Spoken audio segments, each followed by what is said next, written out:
संभाजी महाराज एक राजा नव्हते, ते वज्रासारखे कणखर आणि चाणक्यासारखे बुद्धिमान होते. त्यांच्या रगात फक्त रक्तच नव्हतं, तर बापाच्या शिकवणीचा ज्वालामुखी होता. संस्कृत, फारसी, मराठी भाषा त्यांना येत होत्या, पण त्यांना सर्वात जास्त आत्मसात होती ती युद्धाची, मंत्राची लढाई, तलवारीचा एक वार आणि शत्रूंचा जीव सटकायचा. लहानपणातच औरंगजेबासारख्या बादशहाच्या डोळ्यात डोळे घालून बघण्याची ताकद फक्त हा मराठा वाहकच ठेवत होता. शिवाजी महाराज गेले आणि स्वराज्यावर काळं वादळ घोंगावू लागलं. शत्रू समजले आता स्वराज्य संपेल, पण नाही. संभाजी महाराज सिंहासनावर बसले आणि सिंहगर्जना झाली. मुघल, इंग्रज, पोर्तुगीज सगळ्यांना त्यांनी चिरडून टाकलं. 120 युद्ध लढली आणि प्रत्येक युद्ध शत्रूच्या रक्तानं लाल झालं. मराठ्यांची धडाडी राज्यात नव्हे तर ती एक चालता बोलता रणांगण होतं. संभाजी महाराजांनी मुघलांना त्यांच्या घरात घुसून फोडलं आणि म्हणूनच औरंगजेबाचं काळीज थरा थरा कापायला लागलं.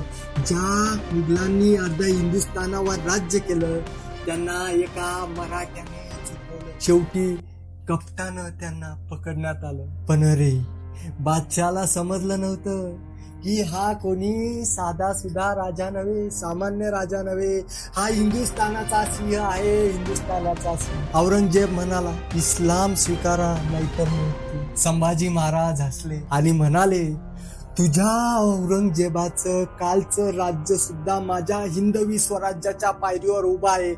तुझ्या तलवारीपेक्षा माझ्या शब्दाची धाड जास्त आहे. नखे कापली गेली, डोळे फोडण्याचा प्रयत्न झाला, पण हा सिंह गर्जत राहिला, हर हर महादेव. शेवटी 11 मार्च 1679 रोजी त्यांना क्रूरपणे ठार मारण्यात आलं.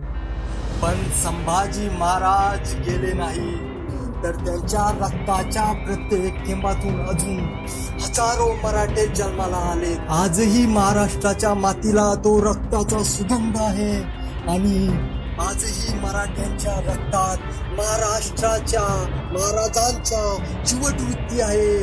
आपण इतिहास विसरलो तर भविष्यात आपल्यालाच आपली ओळख सापडणार नाही. म्हणून गर्जा, सिंह गर्जा आणि ओरडा, जय संभाजी महाराज, जय भवानी, जय शिवाजी. ही होती छत्रपती संभाजी महाराजांची अमर गाथा. तुमच्या अंगावर काटा आला असेल, तुमच्या हृदयात मराठ्यांचा अभिमान जागा झाला असेल, तर हा व्हिडिओ शेअर करा आणि कमेंट मध्ये लिहा, हर हर